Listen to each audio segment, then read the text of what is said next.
Hi everybody, I'm Rob from SomaSim and welcome to the next devlog for City of Gangsters, which is our mafia management sim that we've been working on. And in these devlogs we're going to be showing you basically what we're working on, what we've got coming throughout development. So today I want to take a look at a few of the sort of other entities other than the player that are going to be either vying for control over the city or sort of just they exist in the same city in the same area as we are. So this is my setup that I've just loaded up from a game I was playing earlier today. As you can see, I am Oscar Meyer, and my growing empire is very small still. I'm only 2 years in, but you can see I've several different fronts set up, and I'm growing in different directions. I'm gonna have to start worrying about the river up here, which is gonna hem me in, and so on.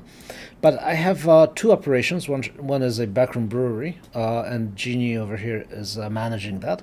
I also have a bakery, which is really a bootlegging operation, which is getting rid of my home brew and selling it off to the neighborhood. And I've also hired two other people. Sad Sammy Kennedy is my beer delivery guy, so he goes and picks up the beer that gets manufactured and delivers it all over the place. And I also have Albert Moser, who does the opposite. He is the supply guy. He goes and collects up materials for brewing and delivers them to the brewery. Now, as we zoom out, we can see, first of all, I am sort of surrounded by this constellation of tiny little orange corners. These are corners that are occupied by corner hooligans. Corner hooligans are not a big problem for us. They're typically small. They only care about their corner. They're not really interested in expanding out, and they can be a help or a hindrance. So for a hindrance, I think we showed that in previous devlogs. If you go and start harassing them, or just hang out on their corners, they're gonna come back and start harassing you. These guys, for example, one of them is on our side, one of them is not, and they just sort of like keep fighting with each other because they don't like each other. And if I got into the middle of this, I'll probably be pulled into that too. So I don't want to touch that. That seems like a mess I don't want to be dealing with. I'm going to leave that alone. But in the process of expanding, we came across this person right here, Beatrice Tremblay, who turns out to be very useful. She has connections. She is one of those people who's like, she's in charge of the corner, but she's not really interested in fighting. She's interested in stuff that fell off the back of a truck, kind of a deal. So, in fact, I can go out over and visit her and find out what kind of new stuff she has going on. So I'm going to advance to the next turn, drive over to Beatrice, and let's ask her what's going on. And with Beatrice, we have one favor that we've accrued in the past. When I was playing the game, I was doing some, got some relationship built up, and I accrued a favor. And we can see that her possibilities of what she can do are very different from business owners, right? Business owners are not really gonna be giving us illicit opportunities, but she might. So we can ask her, hey, do you have any leads on interesting goods or products? And as it happens, she does. So she says, hey, I got this buddy at the hardware store, a really sticky fingers type. He tells me that he's got a box of crowbars he's looking to get rid of. Which is kind of a weird thing, like, why a box of crowbars? But they're useful for prying open all sorts of boxes, doors, locks, that sort of thing. And as it turns out, this is going to be useful for me because one of the missions that I've collected over the last month or so is this car deal mission, which is kind of interesting. This person over here said, hey, if you deliver me 5 crowbars and $1,000, no questions asked, I'll get you stuff from a local vehicle shop, which I'm gonna guess he's gonna get me a car. I don't know. I don't know like who his 5 friends are that they all need crowbars and a lot of money, but normally getting 5 crowbars would be kind of a slow thing, but with her, I can just get the delivery very quickly and get it over with. So if I go back, I don't have enough cash on me, but if I had enough cash on me, I could go and get the crowbars ordered, basically pay up the $90, and she would get them delivered to me in a few weeks. So that's something that's kind of interesting, and it initially starts with these sort of very small things like crowbars, like little weapons, kind of a thing, and then over time, as my abilities grow, she's going to find better and better things for me. But I just have to keep on her good side, and I have to keep feeding her money. So that's something interesting, and this is something that she could do. Other corner ruffians might be able to do something slightly different. Some of them might be interested in resources. Some of them might be interested in maybe weapons or something like that. So it's up to me to make the connections and make that work. It is hard to make connections with the corner hooligans just because they are very rash and they are short-tempered. So in fact, we are on her corner right now, and if I stick around for too long, she's not gonna like it, and she's gonna attack. So I'm just gonna stay here, hit next turn. Yeah, no, she goes for attack. Even though even though she owes me a favor, she does not like the fact that I'm messing with her corner, and I can ask her to stop targeting me, but actually I'm now injured and I cannot work, so I have to go back and recuperate. So I'm gonna do that, and then I'm gonna be right back. Alright, welcome back. I've recuperated, so now I'm ready to go once again. So, as I mentioned, in addition to my outfit over here, and there's this constellation of ruffians and corner hooligans that are a combination of threats and opportunities. But then, the bigger problem for me is these guys. So, the O'Reilly gang has set up shop just south of me. And if you look at the topography of the city, can see that I'm kind of hemmed in by the river up here. I could probably make it across the bridges over here, and I think I'm gonna have to do that. But these guys are really hemming in from the south. And in fact, I'm kind of annoyed with them because they took a corner which had a friend of mine on there. So this Boulevard coffee shop was a building that I used to do business with. And when I go there, I would like to go and buy some Crocs from them. They like me. We've done business. I've helped them out. I have favor with them. But if I try to buy or sell from them, they are currently in the O'Reilly territory, and they're not going to budge. And the thing that determines the O'Reilly territory is you can see O'Reilly started these various fronts all over the place. Over here, over here, over here. They've got businesses that they do business with over here. And in other places, over here. So they're spreading their abilities, and they are pushing into different parts of the map. And in fact, down here, this is where they hang out. This is their safe house, which I can't touch as long as they have people. And then here's this corner is lousy with the O'Reillys, right? Like there's tons of them. And here's a little business that they control, a cafe of some sort. But what I can start doing is I can start subverting their fronts. And this is one way to reduce their territory, by slowly taking out their fronts, which will shrink the territory. I have to watch out because they could do the same thing to me, but let's see what happens. I'm just going to pay a visit to that front over there. I'm run out of movement points. Let me advance to the next turn. What's she doing here? I don't like this. Alright, I'm just gonna go over here, middle of the night, knock on the door of this lake soda fountain and be like, "Hey, Mr. Miller, how are you? A little birdie told me that you're running a front here, helping the O'Reilly outfit." And she says, "Alright, maybe not. Maybe I am, maybe not. What's it to you?" "Well, I need you to stop it. It's becoming a nuisance and it gets in the way of my plans." Alright, so now I'm gonna make a demand that they close down the front. Now they're gonna do a sort of like a die roll of sorts, and they're gonna try to figure out, based on the O'Reilly's strength, my strength, and sort of the power dynamic between us, whose side they want to be on. Alright, so this guy's not buying it yet. He says, "I'm not sticking my head out," but I can double down. I can either now give them money in addition to the threat, or I can actually attack and force them. This might or might not work. I don't have enough money, right? I don't have $1,000 on me. So I'm gonna try to destroy his place and see if that helps. So, alright, I did that. The shop is, torn up. let's see what this does. Life is full of tough choices. In this case, you chose correctly. Alright. He's not complying. But the front managed by the O'Reilly outfit has mysteriously gone out of business. If I hit next turn, a bunch of stuff happens.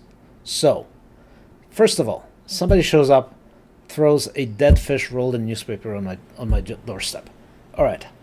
I think I just made an enemy. And if we look at the summary, whoa, what's going on here? Wait, first, Lake Soda Fountain is no longer a front, so they complied. Now that's working. The O'Reilly outfit has become angry, and 4 of those 5 people just went and attacked me. This is brutal. Alright, so let's see. First, I got attacked by Laura O'Reilly. She shot me, but she missed. I tried to stab her back with a knife, and I also missed. So fortunately, like, you know, I'm not very good at this. But this guy, so Joseph Quinn, also shot me, but he hit for minus 71 health. I tried to counteract, it didn't work. Then the next person attacked me with a baseball bat, minus 23 health. I also tried to counter, didn't work very well. And this guy, I think he must have, yeah, he missed. Even though he shot at me, he missed. I, like, you know, got minus 4 out of him. So so long story short, these guys are now very much on my case, and I'm over here with like a tiny little bit of health left. So I'm gonna run away. There's nothing I can do right here that will help. I'm gonna run as quickly as possible. I only have enough movement points to like just barely make it into my territory, so I'm gonna do that. I'm gonna try to heal. Let's see what these guys do. So I'm gonna hit next turn. I'm not sure what they're gonna do. Okay, they did not follow me. Sometimes, like, they can follow you, and they can go and try to gang up on you and go after you. This time, I think I ran away quickly enough and far away enough for that to not happen. So I'm going to go over here. I'm going to heal, and once again, I'll be back after healing because it's gonna take a couple of turns. All right, welcome back again. So I have I'm all recuperated. I have restored my health to full amount, and now I'm planning what to do about these guys. So now they are very upset at me, and they're going to take any opportunity at going after me. Now they could do it very slowly and methodically, so they could plan something and then send a bunch of people over to attack me, or they could start taking out some of my fronts. They could try, if they're friendly with a cop, they could try to send the feds after me. So I think now that I've made an enemy, I'm going to have to commit to actually doing something about them. So I have 3 of my people over here, so I'm going to take both of these guys off of their delivery routes, and I'm going to, let's see, alright, now I have 3 of these guys. I'm going to issue them weapons. So William Mayer is in charge of this building. I have in here a baseball bat, a pocket knife. So me, Oscar Mayer, I already have a pocket knife. Let's see, Sam Kennedy does not have anything, so I'm gonna give him a knife as well. Albert's got a knife too. All right, Albert, you also get a baseball bat because why not? That's all the weapons I have. So let's go and see what we can do. We're gonna. Let's drive over here, everybody. Let's set up a meeting point.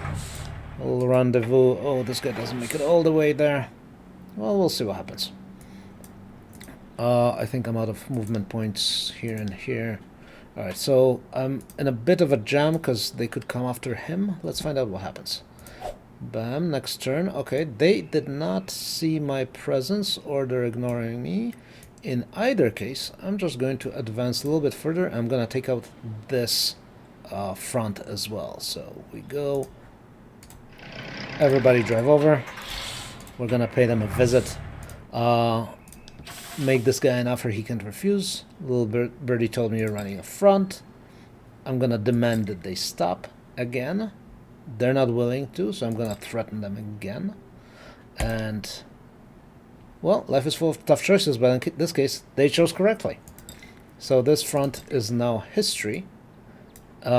and I'm going to keep advancing into their territory, and we'll see what happens. I think nothing too good. This guy only has one more movement point, so I'm not going to move any further. I'm just going to hang back here. In fact, I'm going to withdraw. Let's go back here. Oh no! Alright, I might have just screwed this up. We'll see. Everybody